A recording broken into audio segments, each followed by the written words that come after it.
7장 우리 10절부터 읽었는데 우리 9절을 한번 읽도록 하겠습니다. 9절.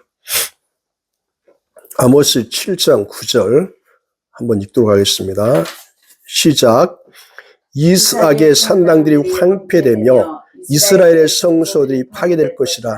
내가 일어나 칼로 여로보암의 집을 치리라 하시니라. 오늘 주님의 말씀이 우리 함께 임하실 때 오늘 또 우리 주님께 왜 이 말씀을 이렇게 아모스 말씀을 주셨을까? 왜 7장을 주셨을까? 한번 생각해 보면서 말씀 같이 한번 나누기 원합니다. 지금 이 시대는 마지막 말세지 말이고 우리 지금 오실 날이 점점 가까워지고 있는 재림주로 가까워지는 강림하는 때가 다 되었기 때문에 그러면 그때 구약의 그 상황과 또 지금의 상황을 대비해보고 대조해볼다.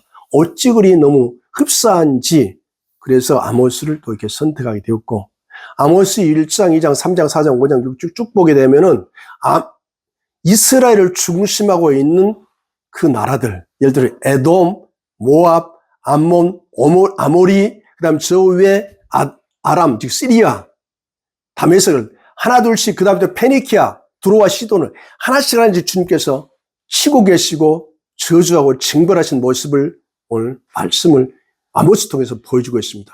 그리고 끝내 남유다, 이스라엘, 예루살렘까지 징벌하는 것을 보여주고 그리고 7장에 와서는 북이스라엘을 치게 되는 것을 보여주고 있습니다. 왜 하필이면 북이스라엘 7장에 북이스라엘을 보여주느냐. 그 당시에 북이스라엘은 19명 왕 중에서 가장 번창하고 최장수의 왕이었던 여로보암 2세 13대 왕의 샘플로 보여주고 계신 걸 봅니다.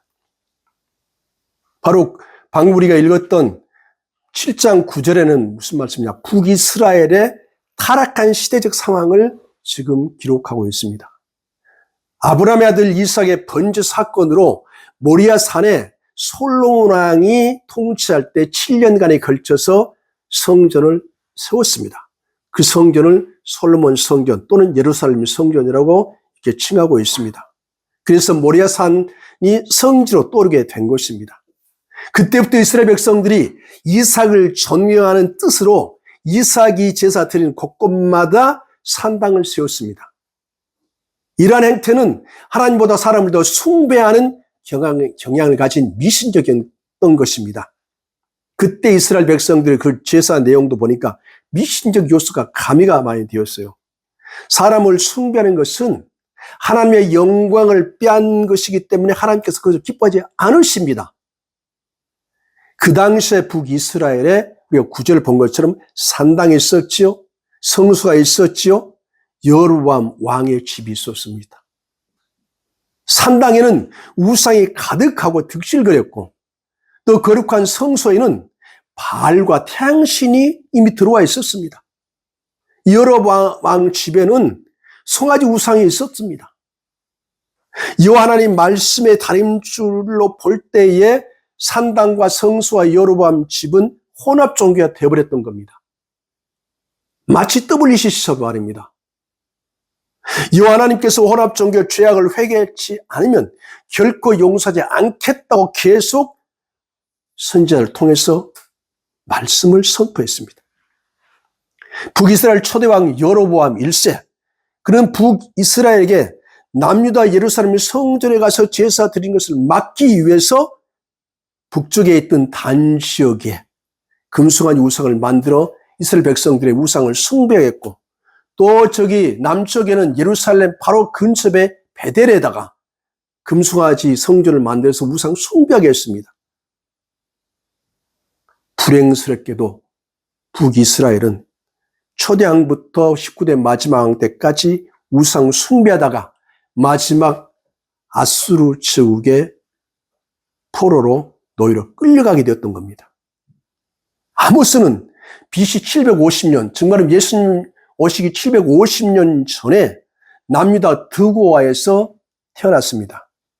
그는 양을 치며 똥을 재배하는 그야말로 목자였습니다. 목자는 양떼를 데리고 신선한 풀과 또 마신 물을 찾아서 이곳저곳 다니는 노숙자 같은 생활을 하고 밤이 되고 나면 사나운 맹수와 들짐승들로부터 양들을 보호하며 양을 지키는 업이 목자입니다. 아모스는 목동생을 하면서 하나님을 전심으로 신뢰하고 하나님의 도움을 받고 살았던 그야말로 목동목자였습니다. 아모스의 성실하심을 보셨던 하나님은 목동 아모스를 예언자로 부르신 것입니다. 아모스 예언자가 활동할 때는 아모스 1장에 보면 1장 1절에 나왔습니다.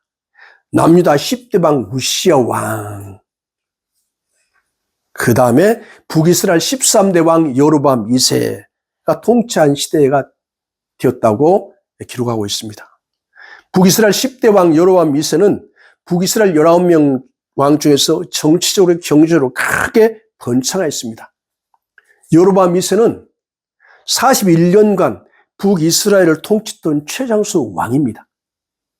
여로보암 2세 때 북이스라엘 정치적 경제적으로 번창이 된 이유는 북이스라엘을 이어받은 시리아, 즉 아람 왕 베나닷 3세가 아수르 제국에 패배해서 그 세력이 급격하게 쇠퇴해버렸습니다. 그 틈을 타서 여로보암 2세가 시리아를 점령해서 땅을 차지했습니다. 그러나 북이스라엘이 정치적 경제적으로 번창했지만 종교적과 도덕적으로 부패하고 타락해버렸습니다. 종교적 도덕적으로 부패하고 타락한 북이스라엘 상류 계층은 부정과 부패, 사치가 극에 달했습니다. 종교적으로는 형식적이고 위선적인 제사를 드렸습니다. 그리고 우상 숭배로 북이스라엘 백성들의 영적인 상태는 완전히 그들은 오합지졸, 그야말로 영적 눈은 맹인이 되어버렸습니다. 어디를 보아도 소망의 불빛이 전혀 보이지 않은 참으로 어두운 영적 무감각 시대가 되어버렸습니다. 바로 이러한 영적 어두울 때에 하나님은 남유다에서 양을 치는 목동 아모스를 예언자로 부르셔서 북이스라엘을 향하여 하나님의 정의를 외치고 부르짖게 하셨던 겁니다. 하나님께서 북이스라엘을 향하여 어떻게 부르짖고 계신지는 아모스 1장 2절에서 확인해 보겠습니다. 아모스 1장 2절에 보면 여호와께서 시온에서부터 부르짖으시며 예루살렘에서부터 소리를 내시리니 목자의 초장이 마르고 갈멜산 꼭대기가 마르리로다. 여호와께서 시온산에서 부르짖으신다는 의미는 사자가 가슴이 찢어지도록 울부짖을 때의 소리를 말합니다. 다시 말하면 북이스라엘의 죄악에 대하여 진노를 바라시는 여호와 하나님의 음성을 사자의 부르짖음에 빗대어서 말하고 있는 겁니다. 하나님께서 저희에게도 우리에게도 유다 사자 포효처럼 울부짖고 외치라는 말씀을 지금 하고 계신 겁니다. 그냥 이스라엘 백성 말하는 거, 우리에게 지금 말씀하신 걸 지금 아모스 예언자를 보라고 말씀합니다. 아모스 시대에 이스라엘 산지가 그 산지에 사자가 많이 살고 있었습니다. 아모스는 두가 골짜기에서 양을 치는 목자이기 때문에 산 골짜기에서 들려오는 사자의 포효소리를 자주 들었습니다. 여호와 하나님께서 패역한 북이스라엘을 향하여 사자의 울부짖는 소리로 하나님이 진노를 바라실 때 아모스 예언자는 무섭고 두려워하는 마음을 느꼈을 것입니다. 영적으로 둔감한 북이스라엘이 여호와 하나님의 울부짖음에 전혀 깨닫지 못하고 반응도 못했습니다. 북이스라엘 종교 지도자가 없어서 그랬을까요? 북이스라엘 제사장들과 예언자들이 많이 있었어요. 거기에 사랑의 예언자 호세가 있었어요. 요나 선지자도 있었어요. 그리고 궁궐에 아마시아 대제사장까지 있었습니다. 13절을 좀 합독해 주시기 바랍니다. 다시는 베델에서 예언하지 말라. 이는 왕의 성소요 나라의 궁궐입니다. 북이스라엘 제사장 아마샤는 그 당시에 최고의 정치 권력자들과 친분 관계를 맺고 있었습니다. 그러나 아마샤는 하나님의 안정이 없었고 한결같이 왕을 기쁘시게 하는 거짓 예언을 했던 겁니다. 아마샤는 물질과 이권을 얻는 일이라면 수단과 방법을 가리지 않는 위선적인 제사장이었습니다. 북이스라엘 종교 지도자들이 이 정도라면 북이스라엘 백성들의 영적 상태를 물어볼 필요가 있겠습니까? 북이스라엘 종교 지도자들이 타락하여 극에 달하고 영적으로 둔감한 백성들이 멸망의 길로 치닫는 것을 볼 수가 없어서 여호와 하나님은 한 가지 비상수단을 동원하셨습니다. 하나님의 비상수단은 아모스 2장 11절에 보면 또 너희 아들 중에서 선지자를 너희 청년 중에서 나시린을 일으켰나니 이스라엘 자손들아 과연 그렇지 아니하냐? 이는 여호와의 말씀이니라. 하나님은 그 당시 종교 지도자들과 타락한 백성들에게 희망이 없음을 보시고 정의감에 불타는 경건한 청년들을 선지자와 나시린으로 세우셨습니다. 나시린은 하나님께서 특별히 성별하여 태어나면서부터 정결한 생활을 하는 사람들입니다. 그 정결한 생활은 머리를 깎지 않고 그대로 기릅니다. 포도주와 독주를 마시지 않습니다. 또 죽은 시체를 만져서 스스로 분열하지 않습니다. 무슨 말이냐? 이제 나시린과 선지자들은 세상과 결별하고 오직 경건의 열망을 가지고 성결한 삶을 가지고 살아가는 사람들이 나시린이다. 선지자들이다. 하나님은 저와 여러분 우리들에게도 나시린의 삶을 요구하고 계십니다. 아멘. 여호와 하나님은 죄악 가운데 빠져서 멸망에 달려갈 길로 달려가는 북이스라엘을 구원하기 위해서 거룩하게 살기 원하는 수많은 청년, 젊은 사람들을 불러일으켜 세우셨습니다. 그런데 수많은 젊은 청년들의 부모들은 상상할 수 없는 반응을 보이고 하나님을 대적했습니다. 그 증거는 아모스 2장 12절. 그러나 너희가 나시린으로 포도주를 마시게 하며 또 선지자에게 명하여 예언하지 말라 하였느니라. 우리가 살고 있는 현상하고 너무 같지 않습니까?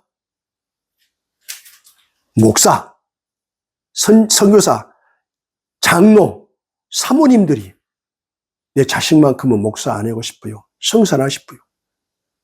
지금 보십시오. 신학교 문을 닫고 있지 않습니까? 미달되지 않습니까? 왜 보냅니까? 신학교 하면 굶어 죽잖아요. 현실적으로. 왜 우리가 내 자식들을, 젊은 아이들을 나시린처럼 신학교 보냅니까? 안 보냈나고 지금하고 어찌 똑같습니까? 그 시대에. 왜 우리에게 이 말씀을 주실까요? 평생 포도주를 마시지 않고 자신이 경건하게 살겠다고 서운한 나시린 자식에게 젊은 청년들의 부모들은 강제로 포도주를 마시게 했습니다. 이런 협박과 공갈로 인하여 많은 청년들이 협박에 굴복해서 예언하던 입술을 굳게 닫아버렸습니다. 그때 하나님의 마음은 얼마나 가슴이 찢어졌을까요? 아모스 5장 13절 보니까 악한 세상에서 지혜자도 화를 당하지 않기 위해서 하나님의 음성을 또 입을 닫아버렸다라고 말합니다. 타락이 증폭된 아모스 시대의 북이스라엘 사회는 사자처럼 부르짖고 계시는 하나님의 음성을 전혀 들을 수 없는 죽음의 침묵 속에 잠기고 말아버렸습니다. 오늘을 살아가고 있는 우리 현실은 어떻습니까? 하나님께서 선거 130년을 맞이한 우리나라는 경제적, 문화적으로 엄청난 발전을 하였지 않습니까?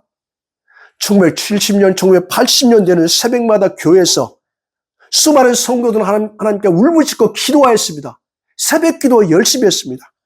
그런데 현재 우리나라는 만연된 부정, 부패, 청탁, 사회악이 판을 치고 있습니다. 출세하고 성공하여 먹고 살만하고 자녀들은 공부 잘하고 노후 대책까지 세워놨으니 이제 더 이상 우리는 하나님 필요 없어. 미식가처럼 먹고 싶은 거 다 먹고 놀고 싶은 거 다 놀고 배가 불러서 어떻게 하면 살을 뺄까? 그 정도 아닙니까? 그러다 보니 주일 예배를 적당히 드리고 바쁠 때는 교회도 안 나갑니다. 바쁘니까. 하나님 아시겠지? 사랑이 하나님이니까. 아니 또 수백만 명의 기독교 신자가 있는데 왜 사회가 부정부패와 일선이 난무합니까? 이유는 우리나라의 악독한 죄악에 대해 울부짖은 하나님의 음성의 귀를 기울이지 않기 때문이 아닐까요? 기도하라고 하면 걔네 문제일과 소원 성취에 관심이 있습니다. 하나님 나라와 하나님의 의는 전혀 관심이 없지 않습니까? 북이스라엘에 선지자들 많은데 하나님의 울부짖는 음성을 듣는 예언자가 거의 없었습니다. 그래서 하나님의 최후 수단으로 한 사람을 세우셨습니다. 그 한 사람이 바로 남유다 출신, 북이스라엘 땅의 남유다 출신 두고 사람 아닙니까? 본문 14절 한번 더 읽어주세요. 아모스가 아마샤에게 대답하여 이르되 나는 선지자가 아니며 선지자의 아들도 아니라 나는 목자요 뽕나무를 재배하는 자로서. 하나님 우리를 부르시는 거 봅시다. 우리 화려한 스펙이 있습니까? 무슨 저 미국이나 영국에 유학 갔다 왔습니까? 왜 우리를 쓰시려고 하죠? 아모스는 선지자도 아니라고 했습니다. 선지자 자손도 아니라고 했어요. 단지 아모스는 뽕나무를 재배하는 농사꾼 양근처럼 목자라고 했습니다. 초라한 스펙을 가진 이 아모스를 하나님께서 최후의 비상 수단으로 그를 선택하고 예언자로 세우셨습니다. 하나님께 부름받은 아모스는 곧바로 고향 남유다에서 북이스라엘로 달려가서 하나님의 울부짖는 음성을 대언하였습니다. 했습니다. 바로 순종했습니다. 아모스가 북이스라엘에서 하나님의 말씀을 선포하자, 그것도 심판의 말씀, 저주의 말씀을 선포하자, 본문 10절에 베델 제사장 아마샤가 아모스를 국가의 전복 혐의로 북이스라엘 왕 여로보암 2세에 고발했습니다. 그러나 아모스는 목숨을 내놓고 자신의 신분을 바뀌면서 제사장 아마샤와 그 집안에 닥칠 참혹한 미래까지 예언해버렸습니다. 아마샤는 북이스라엘 베델 제사장입니다. 베델은 이스라엘 종교 중심지고 금송아지 우상 성전이 있습니다. 아마샤는 북이스라엘 왕 여로보암 1세의 신임을 받고 베델 우상 성전과 궁궐의 제사장이 되었던 겁니다. 아마샤는 대제사장의 권력을 보유하고 있는 종교의 귀족입니다. 그런데 스펙도 변변치 않은 남유다 출신 아모스가 나타나서 북이스라엘 망한다고 예언하니까 아모스는 아마샤 눈에 가시 같았을 겁니다. 하나님께서 아모스에게 북이스라엘 가서 북이스라엘 멸망을 외치라고 했습니다. 그래서 아모스는 하나님의 심판을 말씀 가서 외쳤던 겁니다. 그냥 전했던 겁니다. 아마샤는 제사장으로서 자신의 위치를 아모스에게 위협받고 있기 때문에 아모스를 북이스라엘 왕 여로보암 2세에게 10절처럼 고발했던 겁니다. 예수님께서 이스라엘 땅에 오셨을 때 이스라엘 종교 지도자들의 한결같이 아마샤 제사장과 동일하게 예수님을 무시하고 홀대했습니다. 심지어 예수님을 바알세불 즉 귀신의 왕으로까지 비아냥거렸습니다. 서기관과 바리새인들은 율법의 전문가들입니다. 줄줄줄 외우고 있습니다. 명실공히 여호와 하나님의 신앙의 수호자들이라고 자칭하고 있습니다. 예수님 당시 이스라엘 최고 입법기관이고 사법기관인 산헤드린 공회가 아마샤 제사장의 피를 이어받아서 예수님을 십자가 못 박아 죽이기로 결정했습니다. 아모스는 정의와 공의가 사라진 사회는 거짓과 윗선이 팔을 친다고 외쳤습니다. 그리고 빈부격차가 심한 사회는 잘못됐다고 외쳤습니다. 우리 본문 12절 한번 다시 한번 읽어주세요. 아마샤가 또 아모스에게 이르시되 성경자야 너는 유다 땅으로 도망하여 가서 거기에서나 떡을 먹여 거기에서나 예언하고.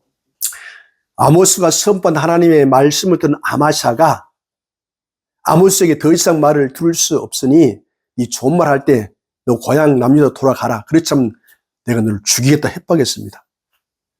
국가 경제가 윤택해지면서 북이스라엘은 부와 힘을 동시에 소유한 지옥의 반열에 오르게 되었습니다.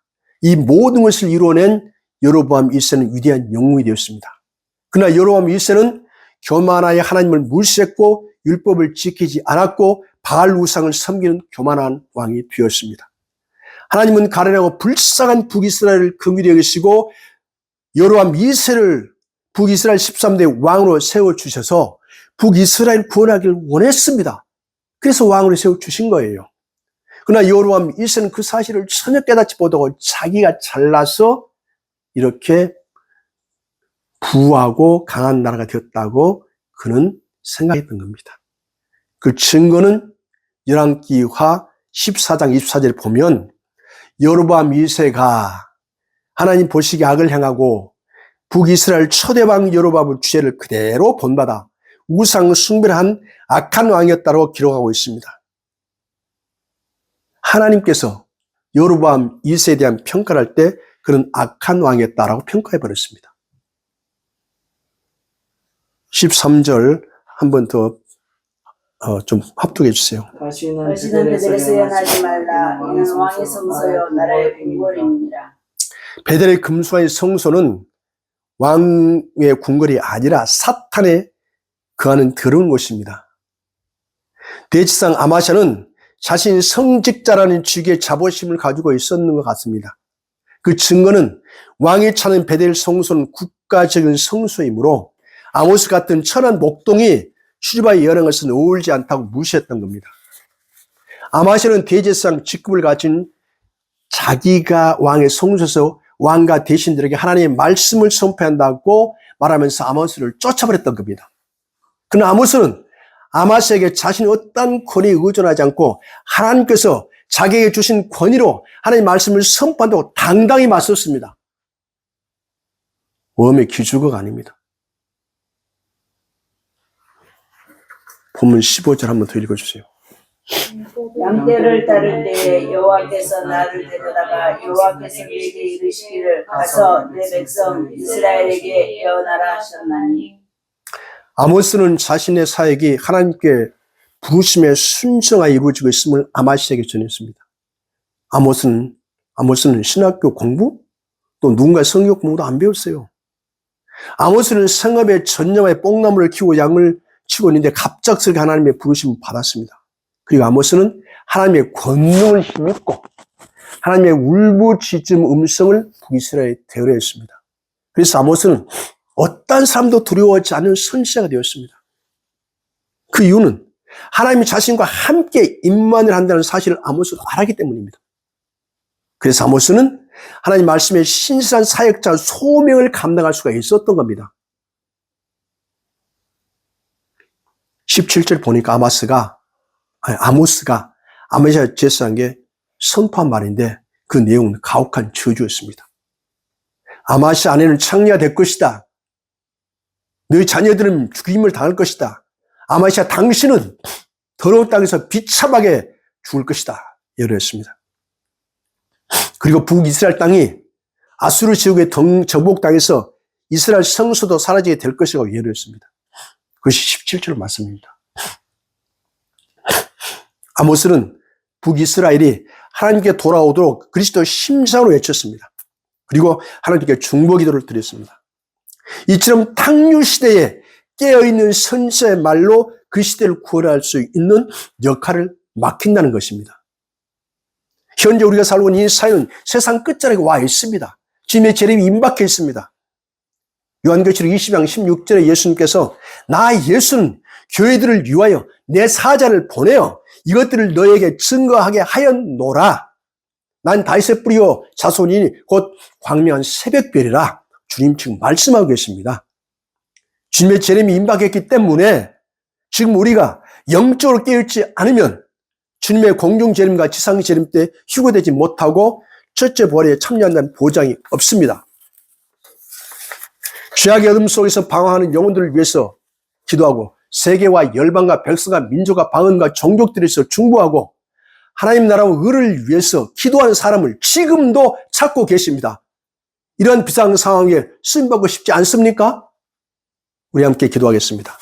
우리 이 시간 함께 기도할 때 하나님은 종교 지도자들과 타락한 백성들에게 희망이 없음을 보시고 저희감에 불타는 경건한 청년들을 선지자 나신으로 세우셨습니다.